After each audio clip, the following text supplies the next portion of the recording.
Social মিডিয়ায় viral একটি post, যে পোস্টকে ঘিরে রীতিমতো তোলপাড় হলো দুর্গাপুর। বাংলা জয় হলেও দুর্গাপুরের দুটি আসনে তৃণমূল হারবে। যদিও ভাইরাল এই পোস্টারের সত্যতা যাচাই করেনি খাঁটি খবর।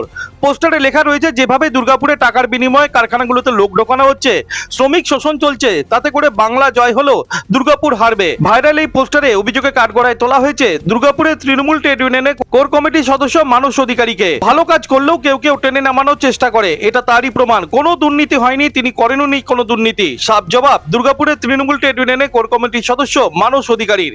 বসে আলোচনা করে সিদ্ধান্ত নেওয়া হয়। আমি যেটা বললাম যে এখনো পর্যন্ত আমি আলো স্টিল কারখানাতে যাইনি কোর কমিটি তৈরি হওয়ার পরে। তারপরে হচ্ছে দেখুন, একটা মানুষ যখন কাজ করে তাকে টেনে ধরে নামানোর প্রক্রিয়াটাও চলতে থাকে। এখানে হয়তো কারো স্বার্থে ঘা লাগছে, তারা এই ধরনের প্রচার করছেন। আর একটা ঘটনা হচ্ছে, যে সমস্ত কোম্পানি শুনেছি আমি নাম দিয়েছি, আপনারা তাদেরকে জিজ্ঞাসা করুন যে তারা হয়তো আমাকে চেনে, কিন্তু তাদের সঙ্গে আমার কোনোদিন কোনো কথাবার্তা আলাপ আলোচনা হয়েছে কিনা। অর্ধেকের বেশি লোককে আমি চিনিই না ব্যক্তিগতভাবে। তো তারপরেও বলছে লোকে। দেখুন, শুধু অ্যালো স্টিল প্ল্যান্ট নয় তো, সামগ্রিক দুর্গাপুরের সমস্ত কারখানায় আমরা যাই, সেখানকার ওয়ার্কারদের সঙ্গে যোগাযোগ রাখি, কথাবার্তা বলি। আজ পর্যন্ত কোথাও আমরা কোর কমিটি থেকে কোনো লোক রিক্রুট নতুনভাবে করতে পারিনি, কারণ আমাদের উপর থেকে নির্দেশ আছে যে কোর কমিটি কোনো লোক রিক্রুট করবে না।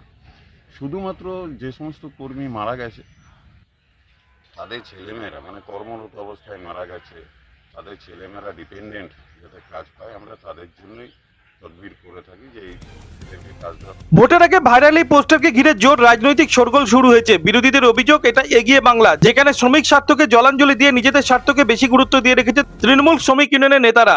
নতুন করে গেট পাস হচ্ছে, এটা দুর্গাপুরের স্থানীয় মানুষদের ক্ষেত্রে নিয়োগের ক্ষেত্রে বাধা। যারা কর্মসাথী পোর্টালের নামে 20 জনের কোর কমিটি তৈরির নামে বারবার মিথ্যা প্রতিশ্রুতি দিয়েছে, মুখ্যমন্ত্রী অভিষেক বন্দ্যোপাধ্যায়ের ছবি লাগিয়ে টোল ফ্রি নাম্বার দিয়েছে, তারা যে সম্পূর্ণ ভাঁওতা এটা প্রমাণ হয়ে গেছে। এর আগে আমরা দেখতাম মলয় ঘটকের নেতৃত্বে যারা দায়িত্বে ছিলেন তারাও সে সময় যা কাজ করেছেন, এখন 20 জন কোর কমিটির নেতৃত্বে যারা আছেন তারাও একই কাজ করছেন।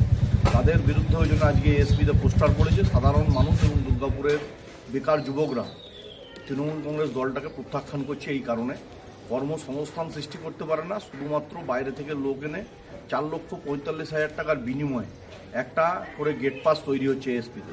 এর থেকে লজ্জার আর কিছু নাই। এই সরকারটার অবিলম্বে পরিবর্তন দরকার। আপনারা বলছেন অ্যালো স্টিলে পোস্টার পড়েছে। এই পোস্টার রাজনীতিটা এখন নয়, বহুদিন ধরে চলছে। তৃণমূলের এক গোষ্ঠী অপর গোষ্ঠীর বিরুদ্ধে অ্যালো স্টিলে পোস্টার দিচ্ছে। কিসের পোস্টার? লোক নিয়োগকে কেন্দ্র করে। অ্যালো স্টিলের সম্প্রসারণ হোক, অ্যালো স্টিলের এক্সপেন্সেস হোক, এক্সটেনশন হোক, এই সকল বিষয়ে মাথা ব্যথা নেই। শ্রমিকদের ন্যায্য পাওনা অধিকারের লড়াইয়ে ওদের মাথা ব্যথা নেই। শুধু লোক নিয়োগ, মেলা খেলা আর চাকরি নিয়োগ করে পয়সা উপার্জন কন্ট্রাকচুয়ালি। এটা ছাড়া তো ওদের কোনো নীতি আদর্শ নেই। আমরা আগেও বলেছি, আজকেও দায়িত্ব নিয়ে বলছি, আগের যে কমিটি ছিল তারা 100 জনের উপরে জব সাইটে রিক্রুটমেন্ট করে গেছে। আমাদের কাছে লিস্ট আছে, আপনারা যদি চান আমরা দিয়ে দিতে পারি।